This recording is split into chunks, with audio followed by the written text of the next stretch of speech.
Hey, welcome everybody. Robin here. So I'm continuing on our tarot training tutorial journey. And this video, I'm going to cover the Major Arcana. Okay, so this is the Fool's Journey. This is quite an extensive learning lesson for you guys. So I'm just going to give you a brief overview of the cards.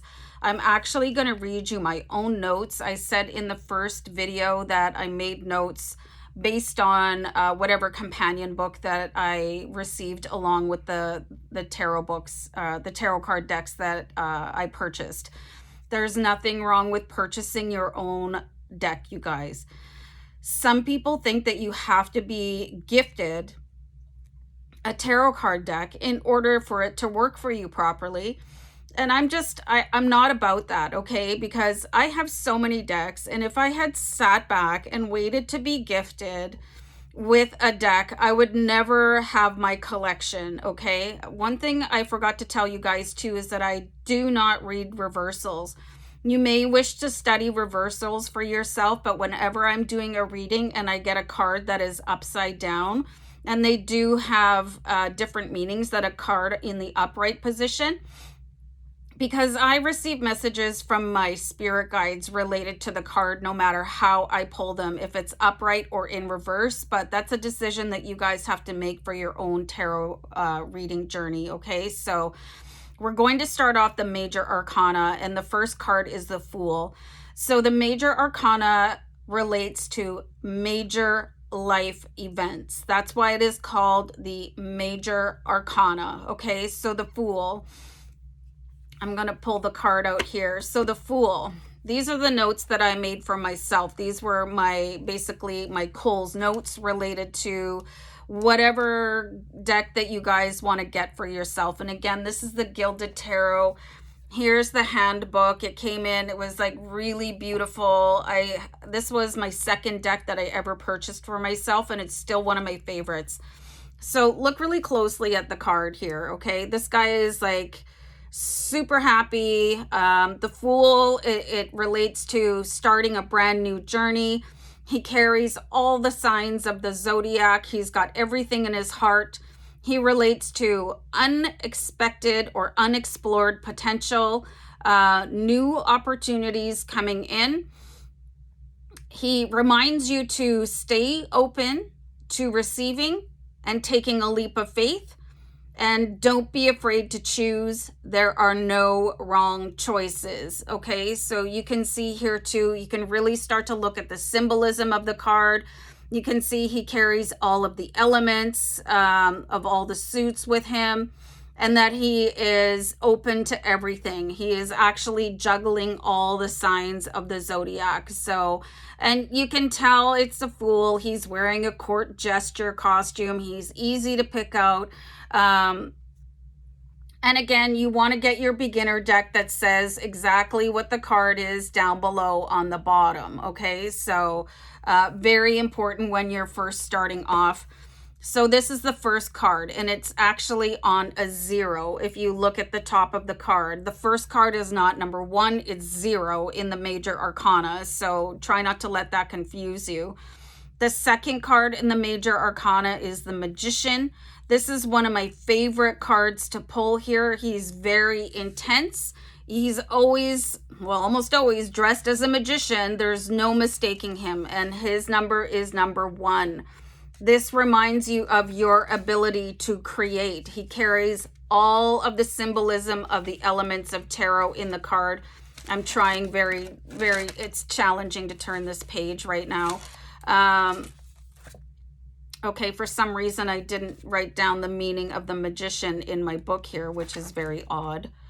That's strange. Okay, so anyway, this card, I don't need a book to describe this, but it does remind you that you are capable of creating your own life, and that every word that you speak, every action that you take is resonating with the universe. It is transmitting your request to source, and that will appear in your life, okay? So a very strong reminder of how powerful people are in creating their own experiences as they move through life. And just, it's I know I say powerful and interesting quite a bit when it comes to tarot cards, but that's because they are. Okay, so imagine if you were aware of how everything that you did or said magnetizes and energizes into your life. I think people would be a little bit more careful about what they said and thought. So the High Priestess card, the High Priestess, there's some very interesting symbolism here. You can see the smoothness of the water. It's very calm. You can see pillars in the background, which indicates balance. Okay. So the notes that I made for the High Priestess, and you guys can make your own. You do not have to agree with my interpretation of the cards. A duality of opposing forces and higher knowledge. Okay. Mysteries and secrets. To look deeper at a situation and to follow your intuition. Unexplored potential, spirituality, and deeper, more complex parts of life coming in. This is a representation of the divine feminine. She's also leading her life forward with her heart. You know, she's just floating above everything. That indicates that spiritual aspect of the card. Very beautiful, and again, very powerful, you guys. So the next card is the Empress, okay? So really check this card out, okay, as we go through. The Empress, she represents new life, okay? She represents portals opening. The Empress is the channel from one reality into the next. You can see she's carrying the symbolism of divine feminine. She's very lush and very like stunningly beautiful. So she does symbolize femininity.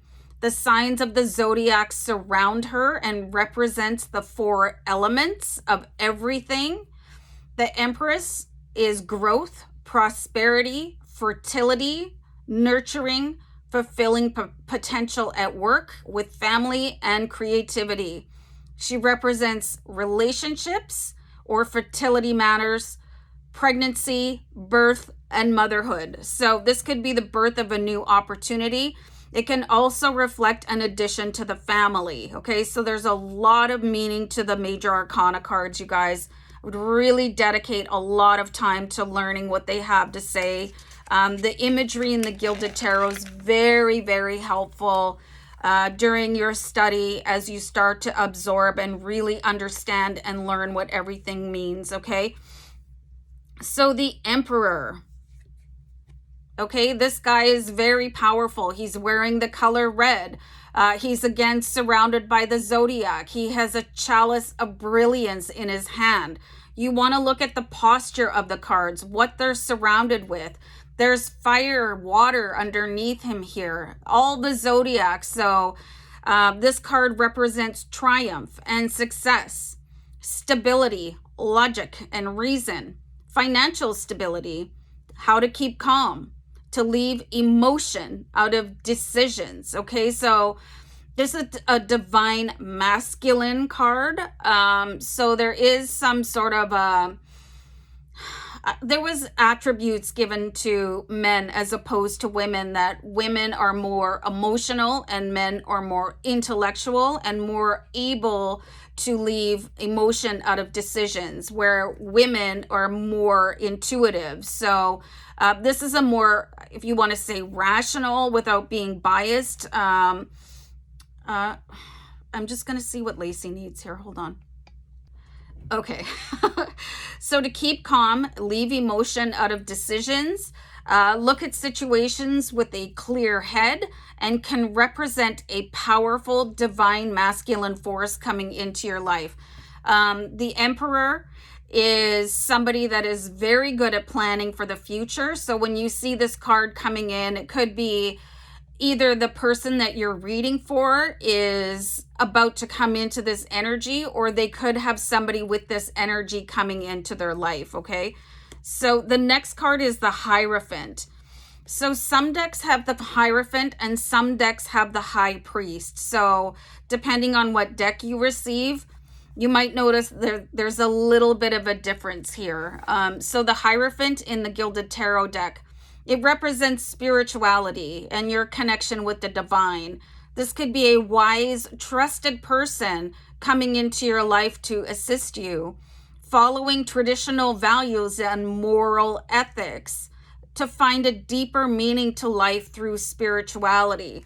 So this card could be coming in to remind people to continue on with their spiritual practice, or there could be somebody, a new guide coming in.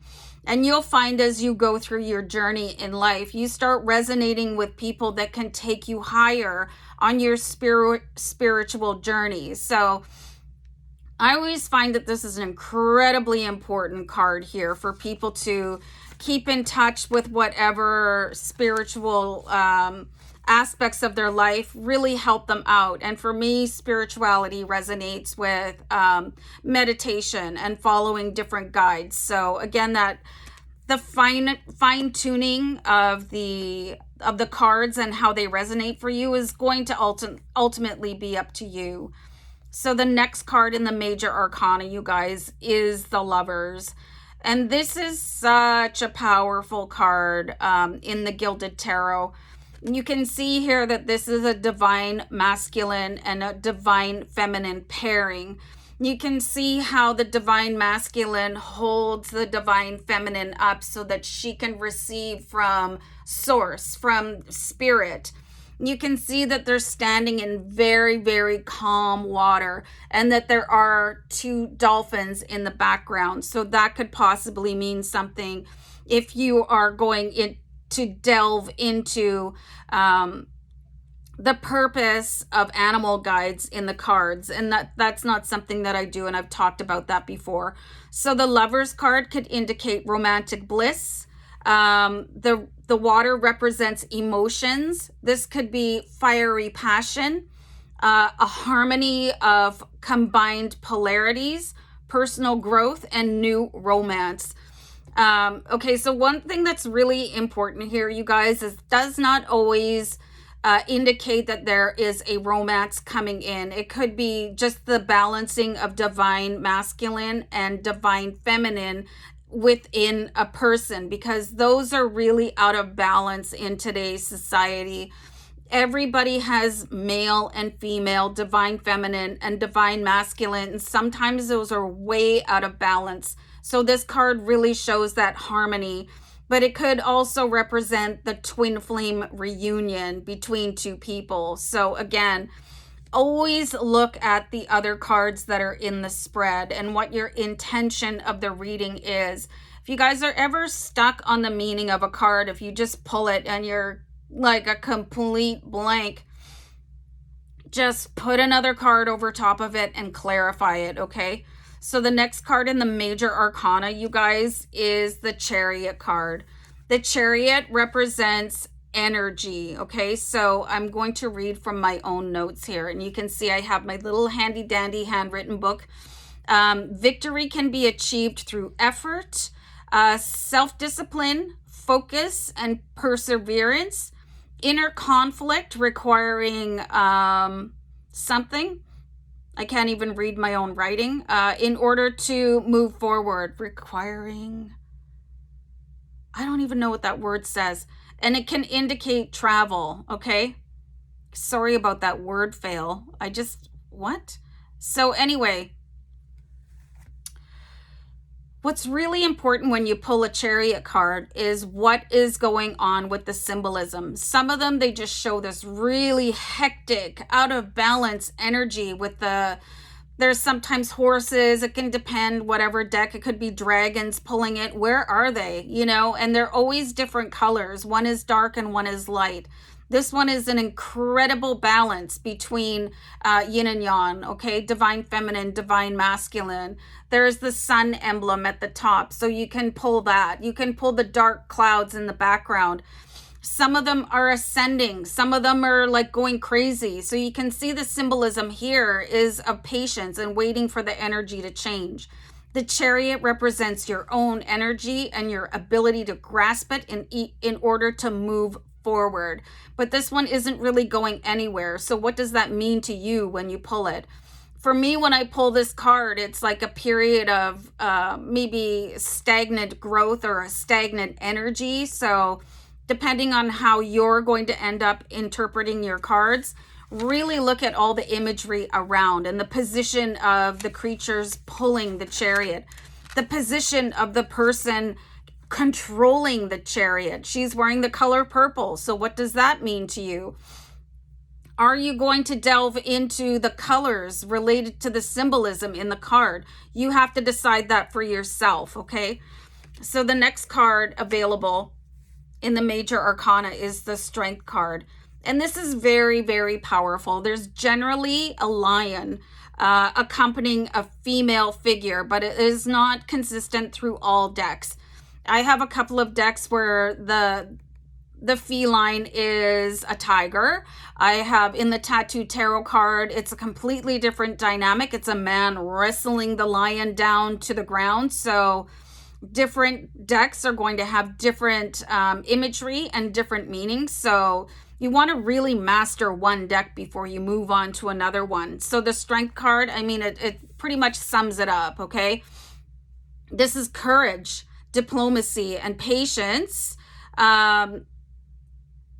Everything that you need in order to achieve success, calling on inner strength and determination, and feminine charms, you know, because this is showing a divine feminine strength, which is different than a divine masculine strength. Masculinity, they tend to flex their muscles in order to move forward, whereas the feminine tends to rely on intuition, emotion, and again, I guess that femininity to move forward. So really look at what is going on in the card, and she is moving forward. Her chin is up. It indicates an extreme confidence. The lion walks beside her completely in tandem. You can see that her hair is blowing, so that she is moving forward with some sort of passion, okay? So, and this could also indicate that there's somebody else coming in at that point of your journey to help you be more successful and to bolster courage and strength, okay?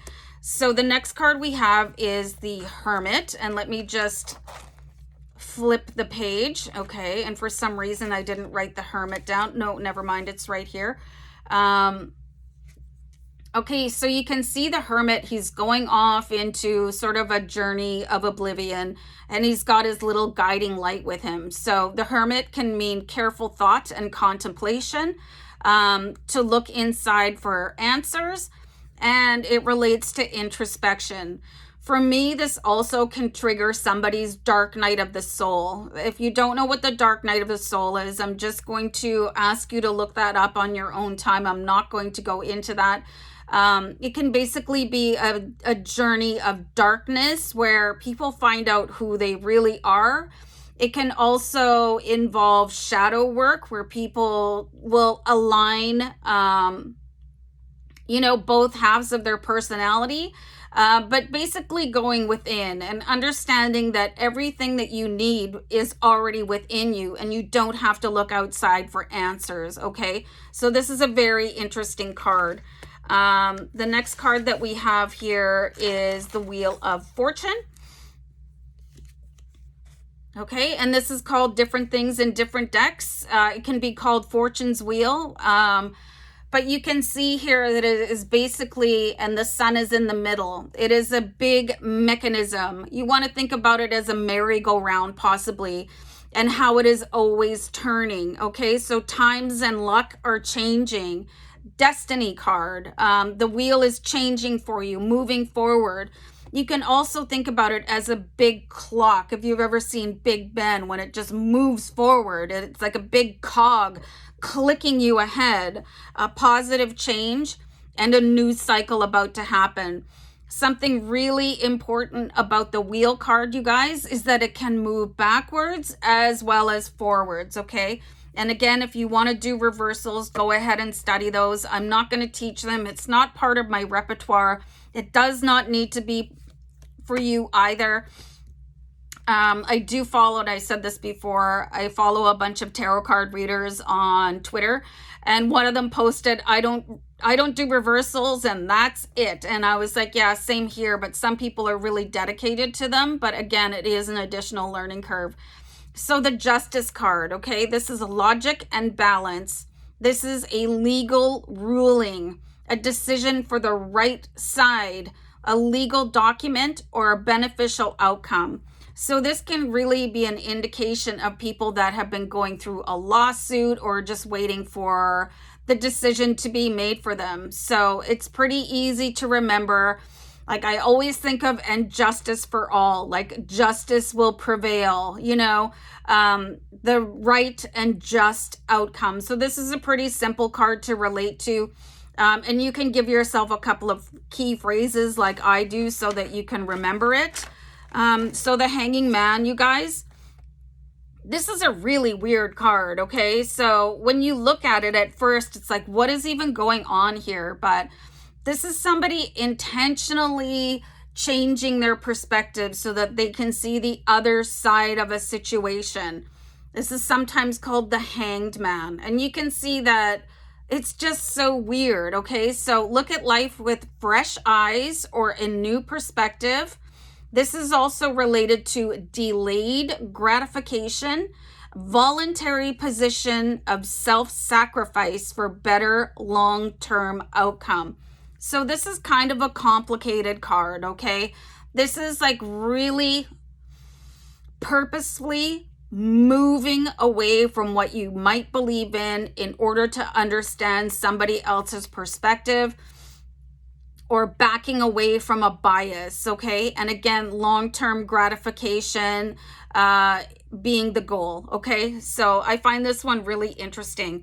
The next card people always flip out about, you know, oh, you pulled the death card, okay? So the death card, it does not indicate the death of somebody. As a tarot card reader, you guys, I have been asked to predict somebody's death. That is not anything I would ever choose to read.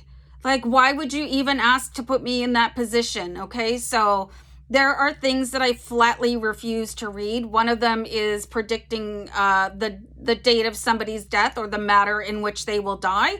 Hello, I mean, morbid much? And something else that I won't do is read for a third party. If somebody wants a reading from me, they have to ask me themselves. Like, I've had people ask me to read their partner or their child or their friend. That's a hard no for me as well. So the death card basically means that there's an end of a situation coming in for you. You want to think of the 10s, okay? So the 10s are the end of a cycle, and this is the end of a big life cycle. One phase ending to make way for a new one. Being in receptive mode and do not fear change. Some of the death cards are absolutely atrocious in their imageries, like they're really graphic.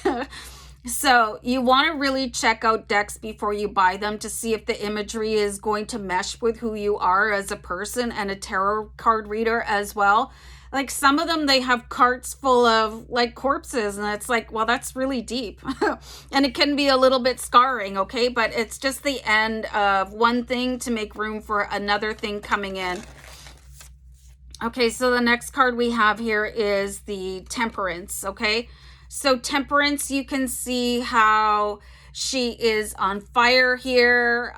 You can see the really brilliant oranges and reds. I'm a little bit colorblind, so I got the color wrong. It's okay. So this is the flow of balance. This is the blending of opposites, compromise and how to be patient, a good environment for reconciliation, balanced emotions, and it indicates healing. Okay, and it can also be a representation of that you need to keep calm in this situation. Okay, so the Temperance, if you want to think of being more temperate or, you know, just really balanced, you can see here, like, she's on fire here, but she's surrounded in water. She's got water and fire here. So water and fire balance each other off. So it's just a card about being balanced in that moment, whatever it relates to. And again, looking at the cards that are surrounding that. This is another card that people flip out about when they pull them. So the Devil card, you guys. And this is he's a little bit intimidating. For me, I don't believe in the devil, okay? The devil represents temptation. It can represent your shadow self. I have decks where it really shows, like, particularly the crystal visions, it shows, like, I guess they're talking about Eve and she's sitting under an apple tree, and then you can see the devil sitting behind her trying to tempt her. Okay, so the devil for me does not represent what people call the devil, because that's just not what this card means. It can show feelings of helplessness, enslavement due to bad habits and addictions. Okay, so this is really a downward spiral, like going down a slippery slope. It's like if you've ever been a smoker and you think you quit smoking for 5 years and you think, oh, I'll just have one, you know, any sort of addiction that you could be getting back into. It could be an indication of it's time to step up and stop bad habits. It's asking you to take control. There could be secret plans that you are not aware of. This is also an indication of a healthy or empowering sex life, passionate or compelling relationships. So, I mean, it's kind of a negative imagery similar to the Death card, but it has a positive message, okay? So just be really careful about your interpretations, you guys. And if you are going to read for people in person or YouTube or Patreon or whatever, when I pull those two cards, the Death card and the Devil card, the first thing I do is calm people down, because they tend to get a little bit excited about it, okay? Because it's got such a negative learned imagery. And speaking of which, I pulled the Tower card, which is the next card on the Major Arcana journey.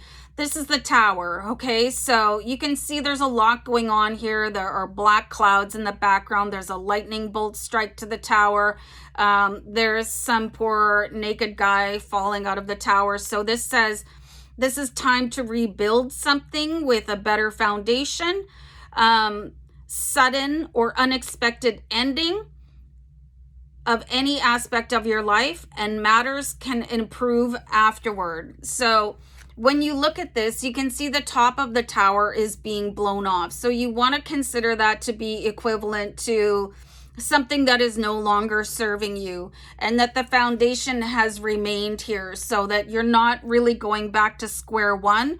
You're just removing things that are no longer a beneficial part of your life. So the Tower actually comes in to realign people and to help you move forward with a little bit less dead weight, and to put you back on your appropriate path. Okay, so this is actually a really good card, even though it looks incredibly destructive and uncomfortable, and a really good lesson to wear something to bed, okay, because you just never know. So the Star card. Okay, so there's a little nursery rhyme. Is that Disney? When you wish upon a star, it makes no difference who you are. Star bright, star something. First star I see tonight. Like, it's a really hopeful, really wishful, very high aspected card. So you can relate that and resonate that to the star. This is the card of hope and optimism. Harmony and balance, healing after an illness, belief in yourself. For the lovelorn, the star indicates a time to leave the past behind and move on. And you can also see here where she is pouring vessels, you know, so this is really blending in with the continuous flow of life. You can go deeper into the card and see the calmness of the water, and that there is something shining from her forehead. You can relate that to the third eye if you want to. Like, really take your time and look at what resonates for you, and the things that you can pull out of the cards that you can immediately recognize when you are doing readings, okay? So the next card we have is the Moon card. And I know that a lot of tarot readers read this in a very negative way, okay? But for me, this is a very positive card. I do full moon and new moon readings. The moon is incredibly powerful. So these are the notes that I wrote myself. Illusionary scenarios, a possible deception. I wrote moon madness in quotes, vivid dreams, feelings of intuition and gut instinct. Don't jump to conclusions. There's more to the situation than meets the eye. Be watchful and let the situation unfold, okay? But again, you want to look at what else is going in the card here, what else is going on. You can see the balance of the pillars in the background. You can see the two wolves here howling in perfect harmony. They're facing each other. There's a divine union there. Anytime you want to see a crustacean in a card, it represents the rising of a psychic ability. So really take your time with each and every card here, you guys. And again, pull out what means something to you. What means something to you in a card might not click for somebody else. So just roll with what makes you feel comfortable, what you can remember at first, most importantly. Okay, so I think I skipped ahead here. Hold on. I'm just going to fumble with you guys watching. Okay, so the Judgment card.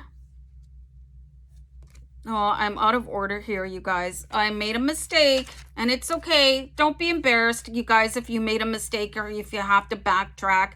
Like when I do my YouTube videos, I don't edit anything. I don't varnish myself. I blurt. If I feel like I need to sneeze or cough or take a sip of water, I go on a pause. And that's about the only editing that I do. So you guys, I'm as real as I can be in my readings. And the Sun card came next after the Moon card, okay? So you want to think of the Sun as the card of abundance. This is an incredibly powerful and positive card. It can indicate happiness, success, prosperity, and good health, and to make the most of a favorable situation. And the Sun card can really vary with what is going on in the background. Sometimes there's flowers, sometimes there's a character. So this is why I would recommend that you start off with one deck, learn it down, get it 100%, and then get a second deck, okay? Because they all can have different little things going on in the background. And if you're trying to learn 3 or 4 decks at the same time, you're just gonna make a mess out of everything and end up being very, very, very confused. So you can think of the Sun as the source of all power, the source of all wealth, the source of all abundance, the source of all health, okay? A little bit of rhyming there for you.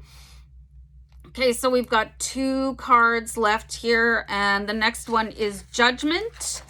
Okay, so I think everybody is familiar with Judgment Day. Okay, so this is the card of karma, reaping what you sow. Judgment Day, like not in the sense that, anyway, a sign of making a new start, feeling rejuvenated, health could be improving, and new beginnings or happiness. Okay, so again, looking at the imagery, there is an alert that something new is about to happen. You could think of this in the sense of the judge hitting the gavel. The decision has been made, a decision in your favor.